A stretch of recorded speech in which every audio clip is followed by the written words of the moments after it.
That's great. Murder Case Casey. Great job, Sam. Very exciting and very meta. I'm looking forward to seeing more.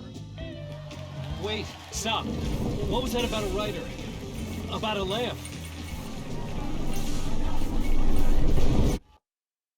Like the first game before it, Alan Wake 2 is its sum being greater than its parts. A game with more style than substance, as is par for Remedy titles. Alan Wake 2 feels like the accumulation of what Remedy has been working towards all these years. A long-awaited sequel for a title that didn't have a huge audience, but a passionate one. The end result is a polarizing title, like the original. It does check off all the boxes of what journalists like in games. The high review scores are a testament. On the other side, I have seen heavy criticism of Alan Wake 2. It's a walking simulator, or it has the same issues that plague the original. Another case of style over substance. While I lean into it more being an excellent experience, there are several shortcomings that drag the game down. Some flaws carry over from the original. Others arise and feel like Alan Wake 2 overcorrecting flaws from the original. But the story and atmosphere are on point. There's a lot of heart and character put into Alan Wake 2, rough edges and all. Its narrative goes in some directions that you don't often see at large budget level. It's not going to be for everyone, but if it's something on your wavelength like the original was, there's a lot of great experiences within, rough edges and all. Rumor had it the manuscript contained the details of the murders. A murder cult was following the story to commit their gruesome acts. Was Wake their leader? Had he written it? How far would he go to create a perfect work of art? Or would he be the next victim? Before beginning, thanks to Remedy for providing me with a review key. That said, I'm glad I gave some time to pass before putting all my thoughts together. I played the PC version, which is currently an Epic Game Store's exclusive. I have to know how egregious and annoying these achievement notifications are. Way to take me out of the game.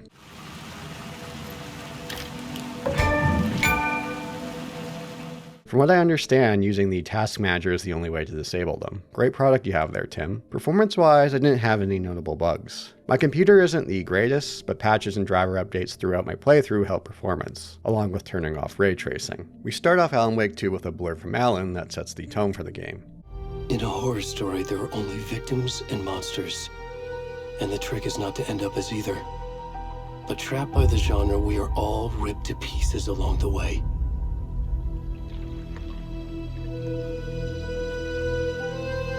This is not the story I hoped it would be. This is not the ending I wanted. This story will eat us alive. This story is a monster. Afterwards, we emerge from Cauldron Lake as a naked, overweight man. While it's revealed later that this is FBI agent Nightingale from the first game, you could piece this together with his mentions of Hemingway. This is Agent Nightingale, FBI! Get him up, Hemingway! You're under arrest! We don't make it far before Nightingale is apprehended. He's tied down by the cult of the tree and killed. However, onlookers witness this murder. What's going on here? Who is the cult? Why do they mention cult in their name? Isn't that a little on the nose? We'll get those answers and more, along with a whole slew of other questions. We cut to Saga Anderson and Alex Casey, FBI agents arriving in town to investigate a murder similar to Nightingale's. On their way over, Nightingale's murder occurs. Both these characters made a brief appearance in Easter egg for Quantum Break. For Alex Casey, he's modeled after Sam Lake and voiced by James McCaffrey, like how it was in the original Max Payne. Also a teaser of what to expect Max to look like in the upcoming remakes. I've always wondered why James McCaffrey didn't get much voice work beyond Max Payne and other Remedy titles. Such a great voice, and always so great to hear. As well, what's Sam Lake's aging secret? Is it all that sauna usage the Finnish are known for? Hey, Seva, a sauna doesn't fix what ails ya? You're a goner. They also say silence is golden. We'll be playing as Saga, although she looks different from her appearance in Quantum Break. I guess it's the sweater. That's one gorgeous sweater, Saga. Looks Nordic.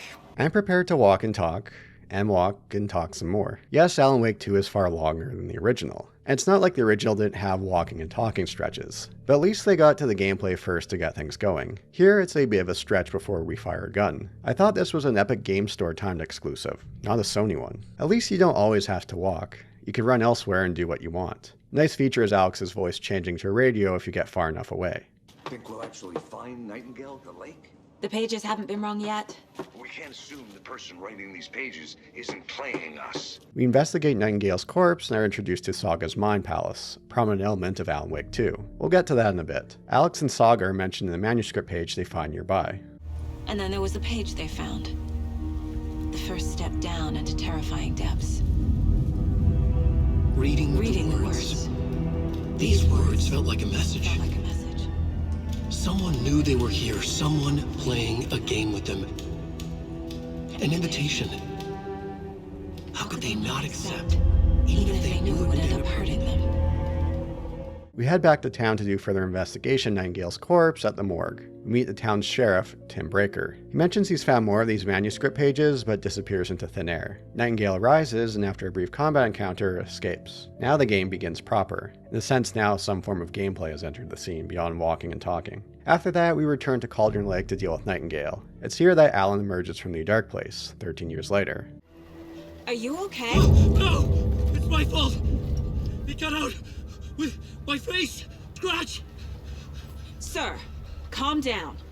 I'm gonna need you to take a breath. He's changed the story. The dark presence. We must stop it before... Easy now. First things first. What's your name? My name is Alan Wake. I'm a writer. I've been... Wake? Where did you come from? You've been missing for 13 years. Alex and Saga take him back to town to get to the bottom of what's going on. It's here we can now play as Alan. Before diving into the gameplay, let's dive a little more into this intro from a story perspective. There were a few notable red flags writing-wise during this stretch. Alex is more or less rolling over for Saga, letting her take charge of the case, while he complains about the great outdoors. Look, Anderson, you're a better detective than I am. You've cracked cases that had the rest of us baffled. I don't want to slow you down. Are you thinking of retiring? Instead of providing support, he more or less lets Saga do her thing. Saga has the ability to crack cases that others at the Bureau haven't been able to. How she's able to gets explained later in the story. The developers mentioned the first season of True Detective as a strong inspiration for Alan Wake 2. I can see some of those elements through the cult. But you know what they should pull more from? The dynamic between Rust and Marty. Matthew McConaughey's character is the more eccentric, out-there detective, while Woody Harrelson's character is more the straight man. He keeps things grounded, and that dynamic works so well. Alex does some of that straight man act to the extent, but not until later in the story. Here, he's letting Saga do her thing. He's not really a grounding presence like he should be. Someone that Saga can bounce off of and keep her grounded. There's also the element regarding his name, Alex Casey, the name of the protagonist in Alan Wake's books. He has a say in how things are going to play out. It takes a bit for this to occur, however. In the meantime, he's more or less along for the ride. And Saga herself, overall as a character, I found her okay, but a bit flat. Nowhere near as compelling as Alan's story or portions of the game. If she's going to be this FBI agent who cracks cases others can't, they need to dial up more on her eccentric elements. I'm not saying she needs to be a carbon copy of Dale Cooper from Twin Peaks or Francis York Morgan from Deadly Premonition, but she should have leaned more in that direction. There are elements that pop up here and there with her, like how excited she is to take on a case like this, her fondness for puns, her fondness for petting the deer mounts we come across. You were a handsome deer. There needed to be more of that. Get Alex to get her grounded with his more down-to-earth approach. Did someone get in the writer's ears for this kind of characterization? Sweet baby, Sam Lake. I expect better from you. Also, some of these line readings could use another take or two as the actress's British accent would pop up at various points. We'll come back to these story elements later, so let's talk about the gameplay of Alan Wake 2. One way that gameplay differs from Saga and Alan is their inner areas of solitude. For Saga, there's the Mind Place. For Alan, it's the plot board in the writer's room. Alan's plot board is more straightforward and flows well between narrative and gameplay. Saga's Mind Place at first shows promise, but ends up being the game's greatest flaw. Piecing together an investigation could be fun and engaging, but it isn't. It's something the game does for you and can bring the game to a screeching halt. Let's go over Saga's Mind Place first. It's an approach to the Mind Palace technique, something stretching far back as 500 BC from the good old Greeks. Great way to remember things. When I first tried it out, it was shocking how quickly I was able to remember certain things. Wish I knew about it back in my school days. It's not a pause screen either. The game goes on when we enter it.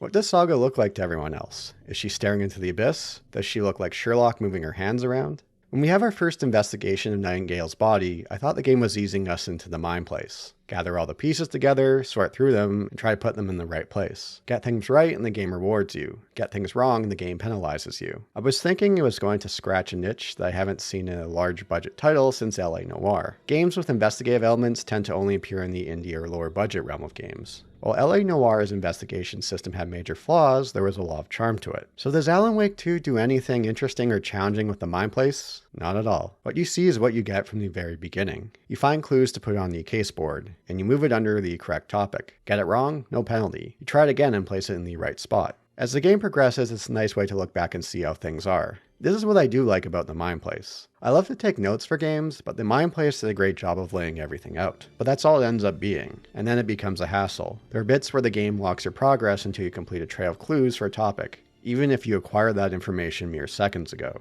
Now, to build a whole game from the ground up if you got clues wrong would be a huge undertaking. It's not like I was expecting the game to branch off depending on how well you did here. What if the game rewarded you with upgrades or shortcuts for making correct deductions? That could have been a decent compromise. Or what if a red herring could penalize you in ways if you weren't paying attention? There are plenty of topics for the Mind Place that you don't have to bother with. For example, the lunchboxes or nursery rhymes we come across. Why couldn't there be an automatic sort option for these? I love the idea of the Mind Place, and it's great for looking back to refresh your memory. But stopping the game at many points, forcing the player to put these clues in the right place on the board, it's a major drag on the game. I'd love to know the percentage of my playthrough that consisted of sorting clues around in the Mind Place. Another element tied to the Mind Place is profiling. Get enough information and Saga can enter into a character's head to profile them, get their thoughts. Now that can come in handy when it comes to cracking cases. The materials listed for the parade float mention a mask. Where is it? Poor Mokamoose. He never failed to amuse me. Now we know, Ilmo, there is such a thing as too much coffee.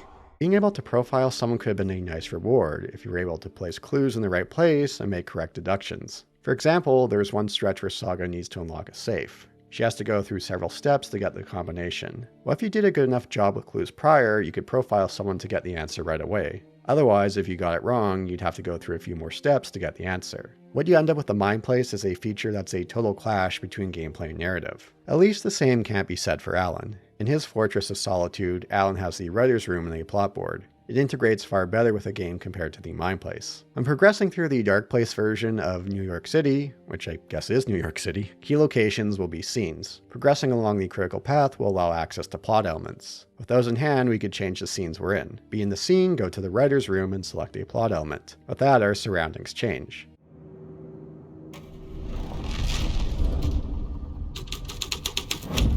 Does not change the details of the world. It's a nice way of reusing old areas and giving a different context to them. Most notable when you get interesting plot elements around elements like murder. How is the environment going to shift around me? Sometimes it might be something small. Other times it's a complete 180 to the atmosphere.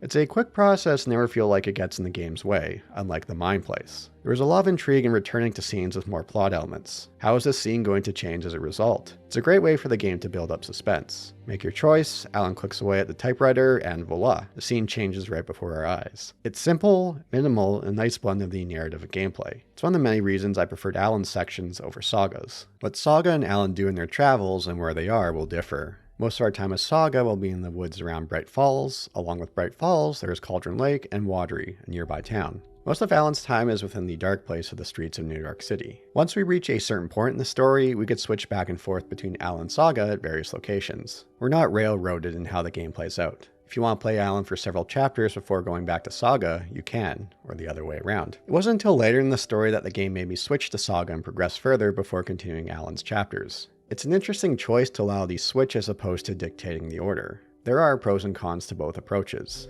If you want to continue with Alan or Saga up to a certain point and ignore the other for a stretch, you can.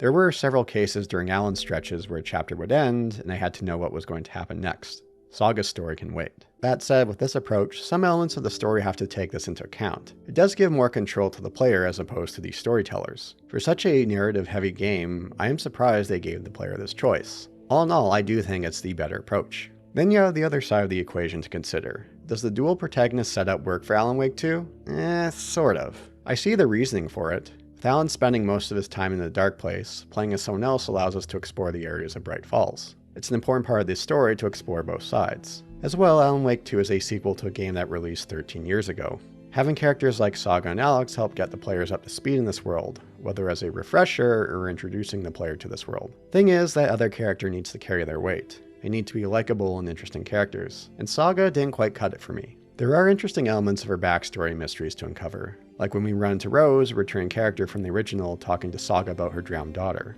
What's going on here? Did Saga live here? Is this the dark presence messing with her? Saga Anderson, as I live and breathe. I thought we'd never see you back here after that awful, awful thing happened to your baby girl. How are you? I'm sorry. Who are you? I don't know what you're talking about. It's me, silly. Rose. You know me. I don't think I do.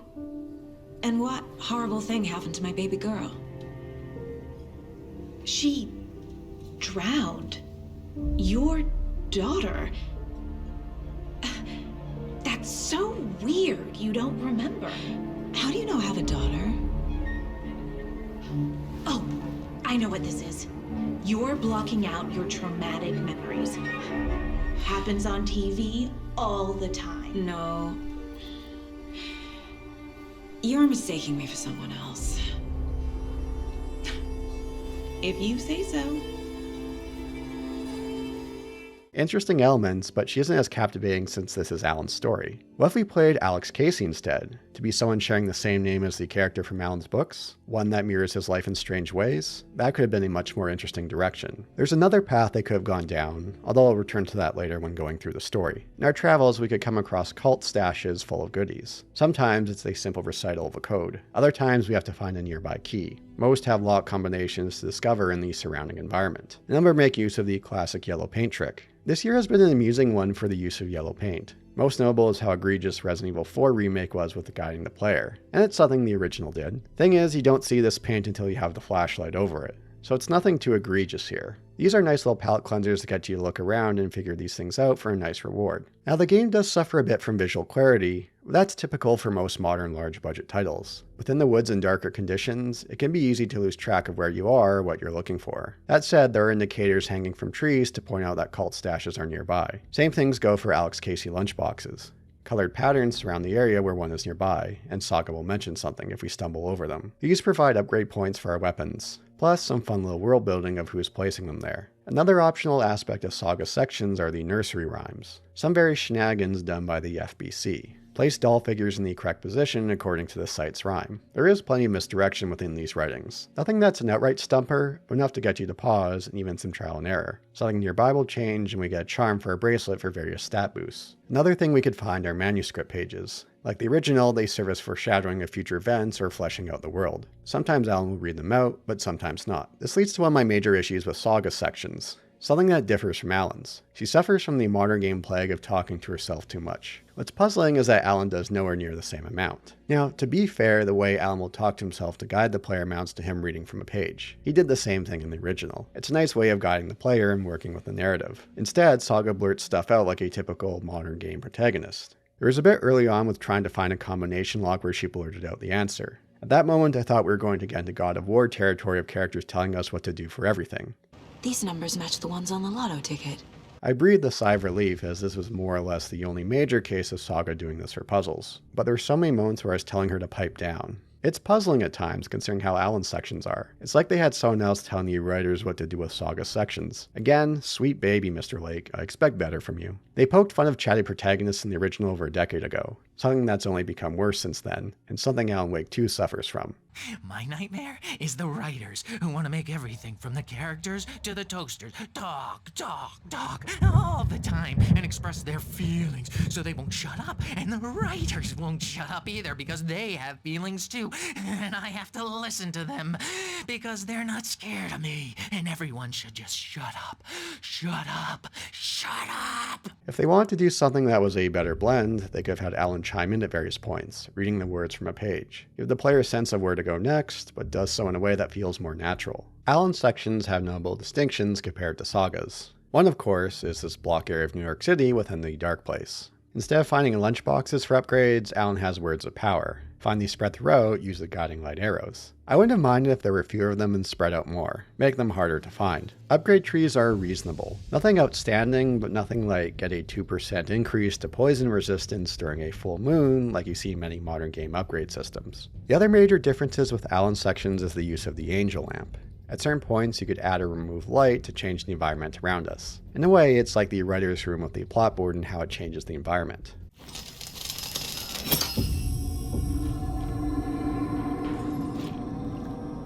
Upon first usage, I was looking forward to seeing what they would do with this angel lamp system. This could lead to some interesting, mind-bending environmental puzzles. Find the right means of lighting the path forward to progress. The game does so to a point, but there's nothing that gets into head-scratcher territory. It's more or less stand in the right spot and switch to lighting once to progress forward. Now I can understand why they kept them that way. Environmental puzzles where you shift the environment around need great care in building. Go too far with them and you'll frustrate the player until they try to brute force their way through. If they want to go deeper with them, they could have had more optional sections to test the player, having nice reward at the end like a weapon or words of power. I love the idea behind this mechanic. A great way to give the player more to do from going to point A to point B. It's a great way to throw off the player of where they are, but the game didn't go far enough with it.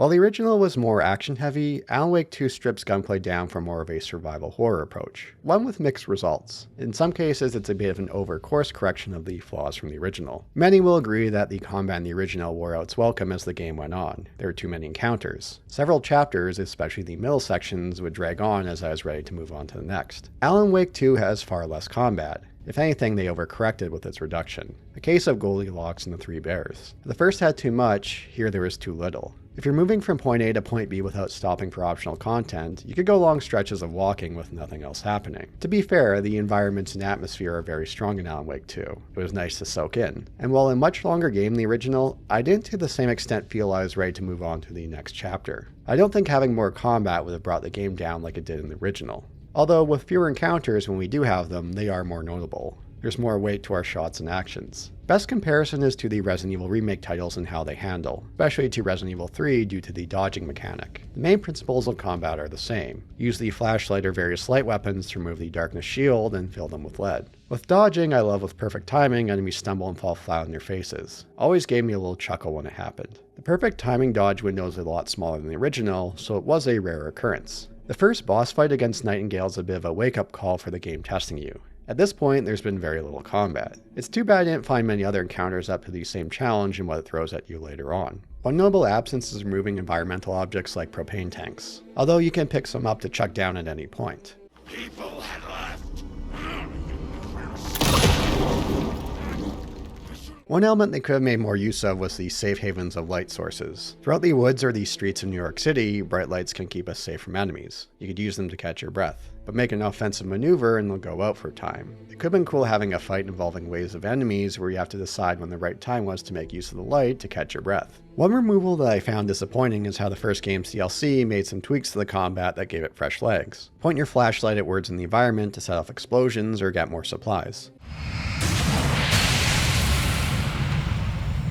This did wonders for the combat encounters in the DLC and is something the base game should have used. I understand they stripped things down here, but I would like to see it appear in some form. There is one fight, one of the better fights in the game, that's somewhat similar in its approach. To prevent your enemies from regenerating, you have to destroy sources of darkness in the environment with a flashlight. I would like to see more of these kind of encounters. There are other elements of the survival horror formula where Alan Wake 2 feels unsure of how much it wants to commit to. While there is a limited inventory, there was only a couple of cases where I had to use the shoebox in the break room for storage. And this was even with Saga, in which I missed a couple of the inventory expansion slots. Same thing for ammo. I don't recall a situation where ammo conservation was an issue. So you end up with combat where it's more in the survival horror realm with the number of counters, but without stressing too much over ammo. Now I played on the default difficulty, but if you're going to go this approach, lean more into it. Having to be far more aware of your ammo count would have done wonders in giving more weight to the reduced combat encounters. These encounters vary between Saga and Alan. Saga has a larger variety of Tegan to deal with in her stretches. Not a huge variety by any stretch, but nothing I consider a major issue. The game mixes and matches these types, and keeps them in smaller counts than the original, which works well with the shift in combat. While I wish the crows were still an enemy type, I did love the addition of the wolves. The way they'd dart amongst the trees before taking a charge at you would make them hard to get a read on. Alan's encounters play out differently. You have these shadows moving in groups. Are these taken, or only shadows? Shine a light on them long enough and you'll find out. There may be half a dozen shadows moving your way, but only 1 to 2 of them are actual taken to fight.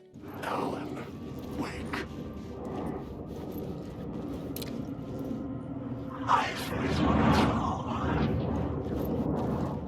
I found these encounters to work very well in regards to tension. The further I got into Alan's sections, the better I was able to spot the real Taken amongst the shadows. Still, there'd be times when the game would get me, when I thought a shadow was an actual Taken or the other way around. The way they speed up while bridging the gap between can throw you off in regards to aiming. I found these encounters to be more memorable and tense than Saga's. They felt more survival horror in their approach.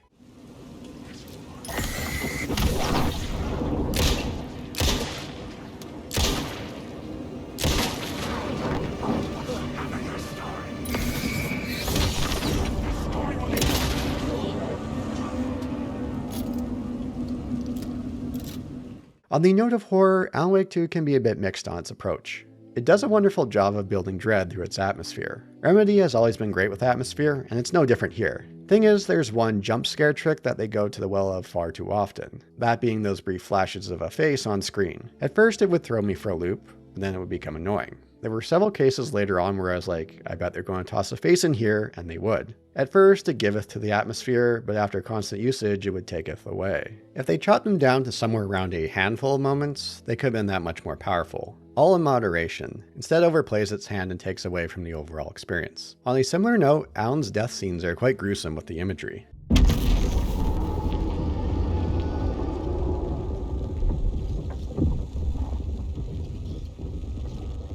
With that, let's continue where we left off, with Alan, Casey, and Saga back in Bright Falls after Alan emerges from the lake. We're getting into major spoiler territory here. As well, there will be spoilers for Twin Peaks, so another heads up. All things considered, Alan seems to be doing pretty well emerging from the lake, considering it's been 13 years. Compare that to how Dale Cooper handled after getting out of the Black Lodge after 25 years in Twin Peaks. Granted, that's almost double the length and different circumstances. Part of me wonders what an Alan and Dougie Jones arc would look like. Jade give 2 rides. I'll bet she did. Alan's sections make heavy use of integrating live-action cutscenes. More narrative heavy, but you could expect that from Remedy. He's a guest on a talk show hosted by Mr. Door. There's plenty of intrigue from these scenes. Why doesn't Alan remember writing this book? Who is this Mr. Door? Why are Old Gods of Asgard the house band? Plays that fine line of being funny, but there's also something going on here. Are you okay there, my friend? You look like you've been cooped up in the writer's room for a few too many years. This is exactly how I feel. Things got even more meta with Sam Lake appearing on the show, and with the appearance of janitor Ati from Control. I know it can be an awkward question with the man sitting right next to you, but I mean, how do you feel about him in the role of Casey? Does he look the part to you? He looks exactly like I always imagined Casey to be. It's uncanny. With meta commentary and expanding universes, it can be very easy for a story to disappear up its own butt. But I never felt that Alan Wake 2 entered that territory. Close? Sure. Overindulgent at times? Yes. But they didn't go overboard. I haven't played Control, but have cursory knowledge of it. It never felt to the point where I thought I needed to play Control to understand everything going on here, which is a tricky balance to do with writing. As this is a sequel to a game released over a decade ago, you'll have many different players to consider. Some have played all of Remedy titles. Some who played the original Alan Wake but not Control, like myself. Some are coming into Alan Wake 2 fresh. Yes, things get confusing and out there, but that's contained within this game. It's a difficult juggling act to balance. I felt they did a great job of doing so here. Ati is very much a wildcard character. He'll make appearances in both campaigns and knows far more than he lets on. The game does a great job narrative-wise conveying that with how he talks. As well, he calls Alan Tom, in reference to Thomas Zane, an important returning figure. So, don't worry, Tom. The sun will shine even into a heap of twigs. Just remember to turn on the lights. It won't take long when you get to work. Through our time as Alan, we'll come across echoes of Alex Casey, investigating the cult of the word. To be honest, this part of the story I found hard to follow. What's real and what isn't? The writer. Maybe he was a victim. The cult, using his words. Or maybe he was the monster behind it all. Either way, Alice Wake, his ex, she knew things. It was there in her art for all to see. A cry for help.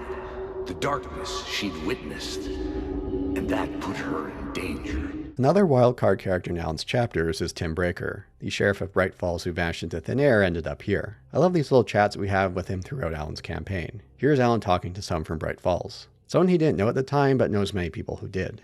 I know that song you keep humming. It's the theme from Night Springs. That old sci-fi show? Sci-fi horror anthology. I used to write for a long time ago. Look, it sounds a bit nuts, but I think the song is connected to Door. Or it's my subconscious telling me that this is all pretty out there. He's the cousin of Sarah Breaker, the sheriff in the original. He mentions that Sarah left Bright Falls and joined the FBI, to which I thought, why wasn't she the dual protagonist instead? She's a familiar face. She was there when all this went down in 2010. Wouldn't she be perfect for this case? She does have knowledge of the area. You could have the plot element of her returning to Bright Falls after all these years, returning to her old stomping grounds. What's changed in Bright Falls? How do those react to her return? A bummer the game didn't go in this direction. Tim is investigating who Warren Dorr, the talk show host, is. Someone who disappeared from Bright Falls in the late 1980s. Game doesn't outright say it, but putting two and two together, Mr. Dorr is Saga's father. She never knew him. Like Ahti, he's very much a wildcard character. Mysterious presence that remains a mystery even after the game wraps up. Someone I'm sure we'll see again in the upcoming DLCs. You are so lucky. You know? There are so many people helping you. Armies of people. Myself. Your wife. Alice. I need to get to her. She's in danger. She is. Because of you. And so is someone important to me, someone you pulled into this. You keep opening doors. Peeking in. Reaching through to get what you want, and that puts you in my path. Mom wouldn't talk about my father. You knew him? Some doors are better left closed. Your dad was a complicated bastard. The New York chapters of Alan have a certain rhythm to them. The hub will take us off to an area to navigate. Afterwards, we can make our way into Parliament Tower, where Alan used to live, to learn more about what's happened with his wife Alice. The first area for Alan is the train station. Of his stretches, I found this one the weakest. It's more of an introduction to the plotboard mechanic. That said, while the weakest, it's by no means bad. The atmosphere is on point, and the game does a great job of building suspense with changing plot elements at different scenes. I was making my way deeper into the story. I could imagine this murder cult performing their macabre acts beyond the collapsed tunnel. The cultists laid the Casey novel onto the altar with reverence. Their twisted Bible. The hall had changed into the murder cult's hideout. The game makes use of the angel lamp for some simple traversal puzzles. As mentioned earlier, it doesn't go beyond simple navigation. It remains an underutilized mechanic. I'm hoping it sees more usage in the DLCs. While the sections in the apartment amount to us watching Alice on the screen talking, they are well done. The actress does a great job here conveying what she's gone through. Typewriter keys clacking. Voices. Alan was back. Haunting me.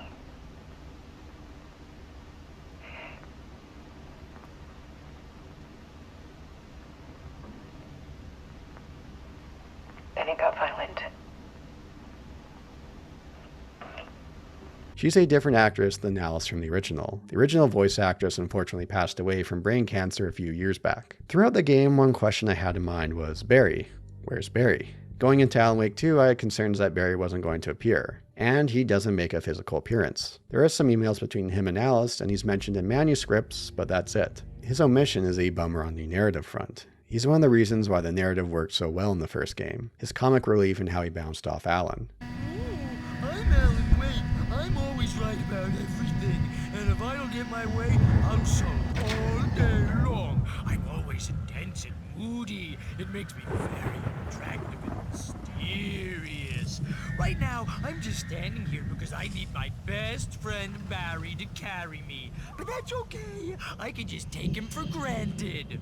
He looks down on the people of Bright Falls. He's a dick to pretty much everyone, but he's loyal to the end with Alan. I'd love to see him make some kind of appearance in the Dark Place. He did so in the DLCs of the first game, so why not here? Characters like Alex and the Koskela brothers help with comic relief in Alan Wake 2, but Barry's lack of presence is notable. When the FBC gets involved later in the story, I'd love to see him charge in with them when they hear about Alan. He's mentioned that he's lost a lot of weight as well. Wonder what he looks like now. At this point, the game gave me the option to continue with Alan or go to the nearby town of Watery as Saga to get the clicker. Far more intrigued by Alan's sections, I continued with him. I'm sure glad I did. One of the first game's highlights was the farm fight, where Alan and Barry were on stage, fending off Taken while music from Old Gods of Asgard played. Do it for Barry, please, please, please!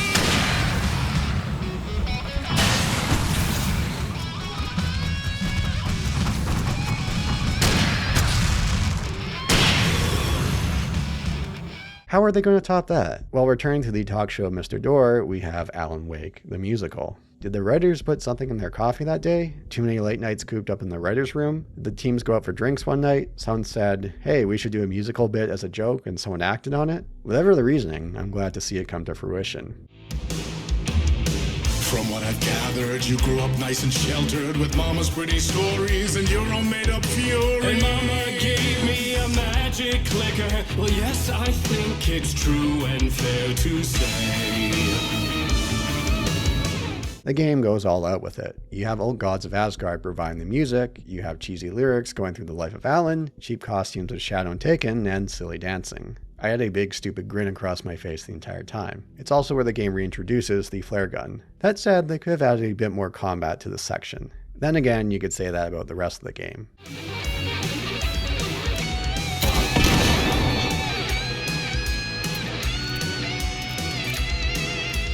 But it's by far the most memorable stretch of the game. It's over the top, but sincere in its execution. I was humming the chorus for days after playing.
After this, I switched from Alan to Saga here to play the Watery section. Saga heads there to find the clicker. There are more mysteries here, like how other people recognize Saga and Ahti making another appearance. One of the game's better new characters are the Koskela brothers, Ilmo and Jaakko, twin brothers who run many ventures in the area, including Coffeeland, where we'll spend a good chunk of this chapter. I love their cheesy, low-budget ads full of bad puns. Ilmo full of energy, and Jaakko bouncing him out with his deadpans.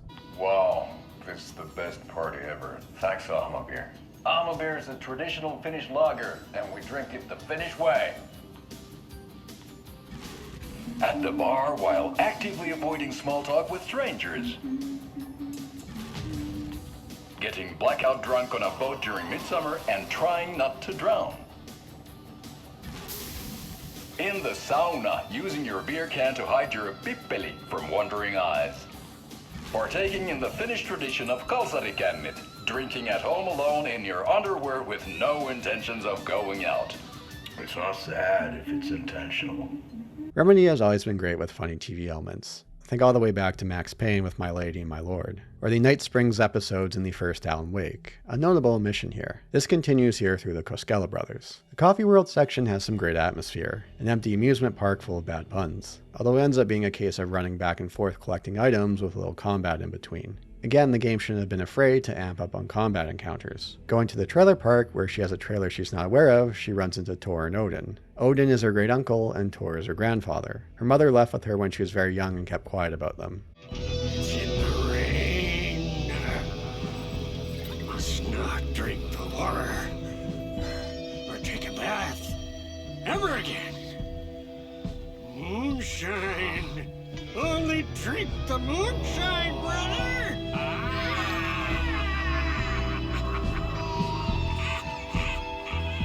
In her trailer, Saga learns about Logan's drowning and her leaving the Bureau. How much is real and how much is a story?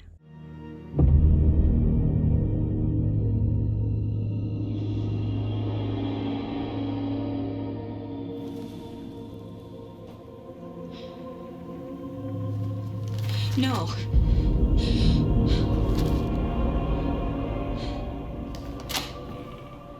We learn more about the Cult of the Tree here, with deputies involved along with the Koskela brothers. There's something going on here. The game does a good job of building out these mysteries. Questions are answered, but more questions arise in place. Like earlier in the Cauldron Lake with Nightingale, we head into an overlap in the woods. I love the atmosphere here. Near pitch black, the woods keep looping over and over. It caps off one of the best combat encounters in the game, a fight against 2 taken deputies. You need to remove the darkness sources in the area to prevent them regenerating. It's more involved than other combat encounters. It's something I wish Alan Wake 2 made more use of. And then more mysteries are rising here. Is this Alan we're seeing in Bright Falls actually Alan, or is this Mr. Scratch? Are these sections of Alan not flashbacks, but Alan still trying to escape? Returning to Alan's sections, the next area is Ocean View Hotel. It's Alan Wake 2 at its best. The atmosphere is on point, the plot board builds great tension, there's a decent amount of combat encounters. The way some rooms loop to other floors give a very dreamlike feel to the whole experience. This was dark, but the story had to be dark. The devil's path up the staircase was draped in blood. On the plot front, we meet Thomas Sane, a returning figure from the original, as mysterious as ever. There are theories that Alan is the reincarnation of Zane, hence the similar appearance, or others calling Alan Tom, or that Zane created an Alan to help him escape from the dark place. Alan Wake 2 only adds to the mystery of Thomas Sane. Instead of a poet like the original, here he's a filmmaker. In this temple of shadow and mist, there's a window in the floor and a door in the ceiling. There's no knowing. Am I standing still, or running, or kneeling?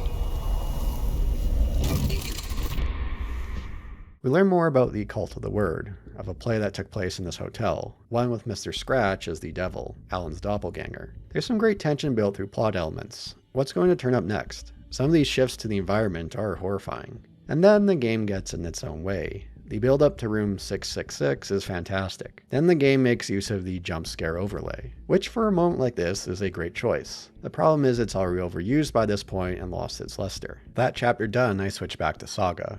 On the way back from Watery, we play as Alan for a short stretch. Cult of the Tree has come for Alan, who is alone with Casey. For the way the camera shifted, for a moment I thought I was going to play as Alex, where the camera shifts behind the character and switches to gameplay. Too bad, because I was looking forward to gunning fools down as Alex. Give a little preview of the Max Payne remakes. We already get a taste of that in the New York sections. It also gives them a way to reuse assets built for that section. But no, we play as Alan in a short stretch who is struggling to fend off Scratch emerging from within. At this point, Saga returns and the FBC enters the fold. With the clicker in hand, she withholds that info from the FBC who apprehends Alan. At this point in the story, I was thinking, uh-oh, the FBC entering the story at a larger scale was going to make things too messy with the plot. That thought, for the most part, was unfounded. Thomas Sane has a film, Nightless Night, he wants us to see. We learn more about Return and who wrote it. It wasn't Alan, it was Scratch. Things continue to go down the rabbit hole with Alan deciding to stop writing for a time, only to forget and continue later. How do you run from an idea, from a thought, from a story that lives in your head? You can't escape your fears. You carry your monsters with you. The devil will be back, it's in you. You're running right back to it. A loop. I have to stop. Stop running. Stop writing. I won't write another word. It's too dangerous. Only horror comes out of it. People get hurt. I'll let the currents of this ocean wash me away. But what if I forget why I stopped? What if I forget I stopped at all? That is fucked up. If that happens, I'll start writing again. Like the hotel section, this is one of the best stretches of the game. Good amount of combat and plenty of dread and anticipation for writing plot elements into scenes. I love the echoes of Alex losing his grip on sanity as things become more and more confusing about what's going on with him. Same thing for me, buddy. How did you do it? How did you get me into that film clip without my remembering it? Talk to me, damn it! You've seen the film? Good, good. Now you're ready to meet the Grandmaster. There's a great narrative section at the end with the looping projection room, seeing the Alexes loop on top of one another. That said, I was ready for the game to take me out of the moment with the face overlay jump scare. That didn't happen, but something worse. An epic achievement.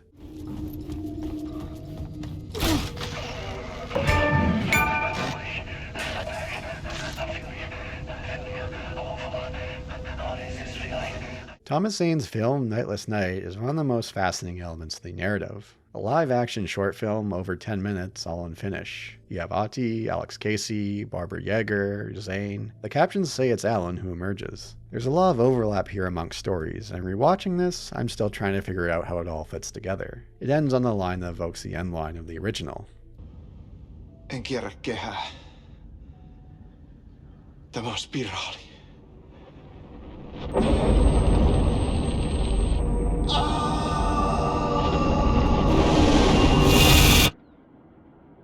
It's not a lake. It's an ocean. This feels like the kind of stuff you'd only see at a large budget level from people like Kojima. So after this, I'm ready to head back to the apartment to set things right and then cut back to Saga? Hold on, I want to continue with Alan's bit. So I go back to Alan, it says I need to continue with Saga's story before I can progress. Bummer. Back in Bright Falls as Saga, we need to go see Tor and Odin at the nursing home. A small hub, there is great enjoyment soaking in Bright Falls. We see some past faces like Rose at the diner, but also Nurse at the nursing home. Pat Main, the local radio host, still has his show, although it's done from the comfort of his room in the nursing home. Ever since they sealed the bunker, it's been a hot spot for teens. The Ocean View Motel and Spa, they call it, ironically, I believe. They go there to enjoy their beer and their vapes and electronic cigarettes. Ridiculous. The future is...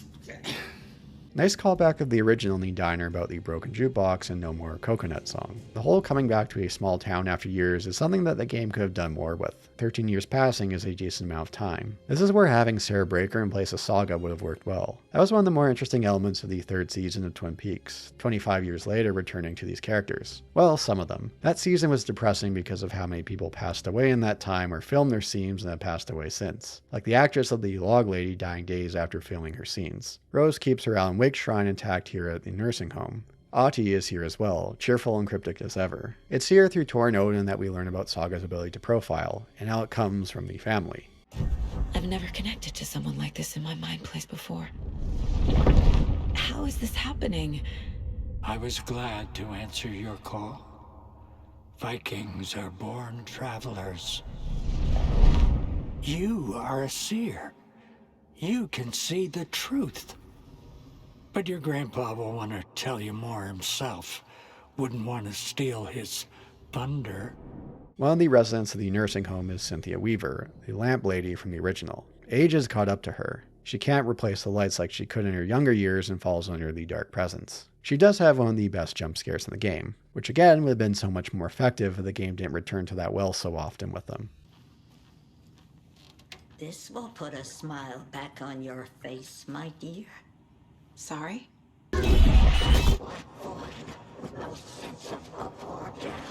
She's one of them. We enter the overlap and have another looping section, or spiral, to deal with Cynthia. But Saga does too much of spelling things out to the player. Hey, another loop. Hey, stay out of the water to avoid Cynthia. Come on, Remedy, let the player figure this out on their own. The fight itself is not much different than a normal encounter beyond the larger health bar, which is a bummer. Cynthia needed a better fight for a better send-off. Returning to the police station in town, it's under attack by Taken. FBC agent Estevez becomes one of the more prominent characters moving forward. Her smartass attitude reminded me of Albert from Twin Peaks. Alan Wake is a para-utilitarian. The word's a mouthful, so you know it's serious. Replacing the quiet elegance of the dark suit and tie with the casual indifference of these muted earth tones. It's a form of fashion suicide, but call me crazy. On you it works. In the brief time between her and Alex, they had a better dynamic than Alex had with Saga. This is the kind of case my ex hated. The ones that might kill me. That's funny. The cases that might kill me were my ex's favorite. They've locked up Alan and the Koskela brothers. The Koskela brothers aren't too happy with us, and in the midst of giving the clicker to Alan, Mr. Scratch emerges and kills Yako. We have a pretty lame boss fight against Scratch before he vanishes. On the note of Mr. Scratch, there was disappointment in how he's portrayed here compared to American Nightmare. There, he's Alan's vices turned up all the way to 11, over the top. Some of the best moments in American Nightmare were the speeches he gave that we came across on TVs. I told you I'm a psycho. Really? I'm a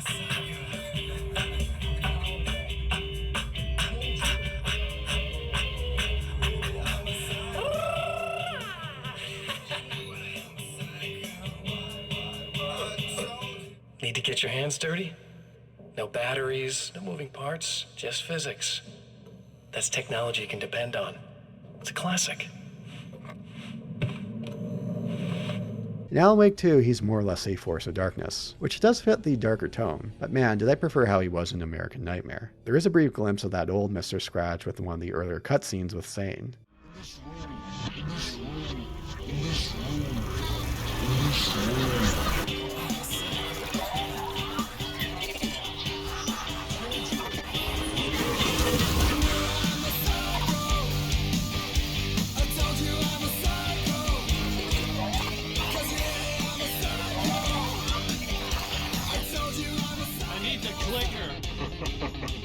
It's returned, because we return.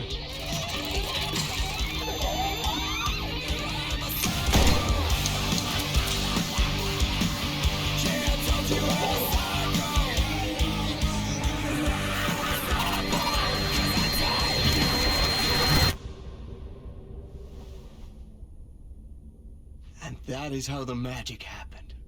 It's here where the game clears up some lingering plot questions, like the cult of the tree. Isn't the cult in the title a bit on the nose? Well, there was a way to keep people afraid. The cult weren't creating Taken, they were killing them. The ritual at the beginning with Nightingale, it didn't go through when interrupted by outsiders. These Taken start to emerge after Alan Wake's appearance, so that's why they want him dead. Makes sense. Too bad Saga's profiling ability didn't allow her to see this earlier. Granted, where would be the drama in that? In the final stretch, we get Tornodon to play at Cauldron Lake to open up the overlap and get Alan out. We have this game's version of the farm fight from the original. It's not as well executed. Not due to the music. The song itself is great. It's due to these shifts in combat. First Alan Wake was more action heavy. You could get away with combat encounters with more than a handful of enemies at a time. Here, the game is better suited for smaller encounters. This is the end stretch, so it makes sense for the game to amp up the difficulty. Still, it feels a bit messy to throw this many enemies at us as opposed to throwing smaller amounts of more powerful enemies.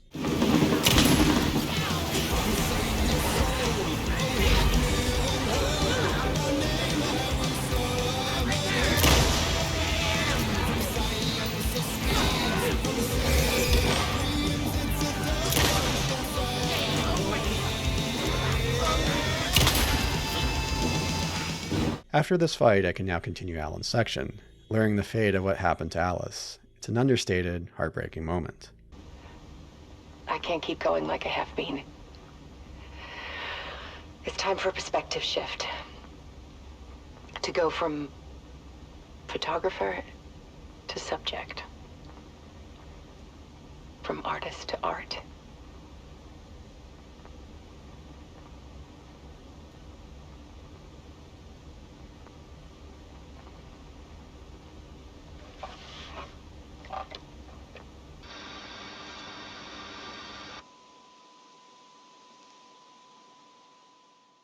Saga has her last encounter with Scratch in a pretty lame fight. Move these light sources around between periods of inactivity from Scratch. Having something more involved, like using the flashlight and various darkness sources, would have been far more interesting. We remove the dark presence from within Alan, but it takes over Alex, and Saga ends up in the dark place.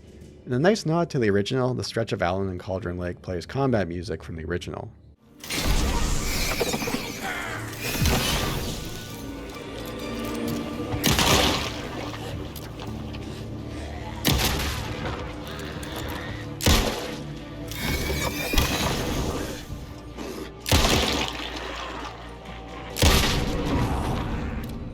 Return to Bright Falls, Alan enters the dark place once again. The game throws us for another loop. It's the time of release for Alan's new book, Return, in Bright Falls. Everyone's in masks and talking about the book. Setting the trilogy's exciting conclusion at Deerfest makes Return a genre-bending mixture of fact and fiction. Ilmo has a book club in which they're talking about it. In a pretty sad bit, he talks as if Yako is there. Alan Wake's brilliance is on full display with his choice of a hardcover book jacket made of a premium-enabled stock with gloss lamination that is both tasteful and pleasant to the touch. Isn't that right?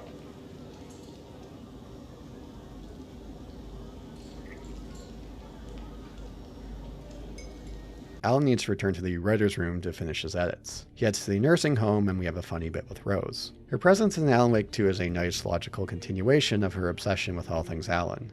How are you here? I'm here to save you, silly. I got your instructions. I found every hidden message you left for me. In the radio, in the wind, in the forums on my Alan Wake fan site. What? No, Rose, I haven't been leaving you any messages. Oh, I get it.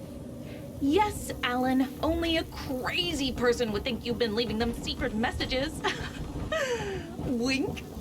Feels like in a different story, we'd have a misery situation with her. For Saga and the Dark Place, we have a section that's one of the game's biggest clashes of narrative and gameplay. I can see what they're going for here. Her mind place is working against her, calling her a terrible mother, a terrible detective, and partner to Alex. This all plays out through putting things down on the board. All her doubts and fears lay before her. No!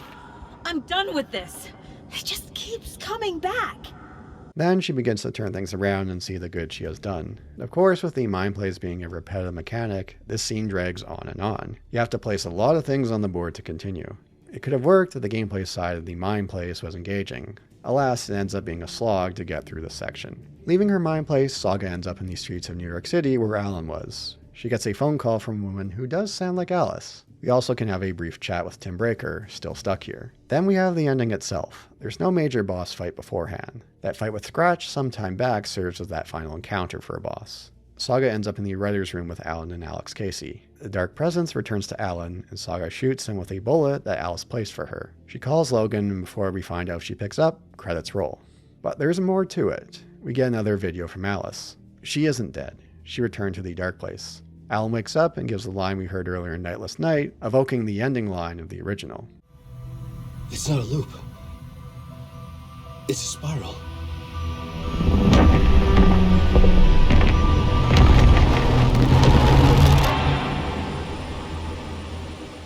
And there we end for now. Data miners have found a different ending for the upcoming New Game Plus mode, which I won't go into here. Of course, there's also the upcoming DLCs to consider. I was hoping to have a few more things wrapped up by the time the credits rolled. In a story like this, you're going to have lingering plot threads. The upcoming DLCs will no doubt address some of these cliffhangers, although I wish the base game covered more of them. Control 2 will as well. As far as an Alan Wake 3 goes, well, who knows at this point. That's going to be years off. You have Alan, Alex, Alice, Saga, and Tim Breaker in the Dark Place. Will they use the power of friendship to vanquish it once and for all? Was the real Alan Wake the friends we made along the way? We'll have to wait and see. I enjoyed my time with Alan Wake 2. I thought the longer playtime would work against it, but I found myself engaged for the most part throughout. The story gets quite out there and there is much to unpack. It does fall short in several areas on the gameplay front, but there's still plenty to enjoy. A title that is more style than substance, as par with Remedy titles. And like their other titles, it's going to have a long shelf life. I'm curious to see how the timed exclusive on the Epic Store impacts its performance in the long run. Same thing goes for the lack of physical copies. And while I'm not a fan of remakes, I am curious to see how Remedy will handle the remake of the first two Max Payne titles. To return to a more straightforward story, to return to a beloved franchise that put them on the map. They've always been a studio to march to the beat of their own drum. Alan Wake 2 is a testament to that. Thanks for watching.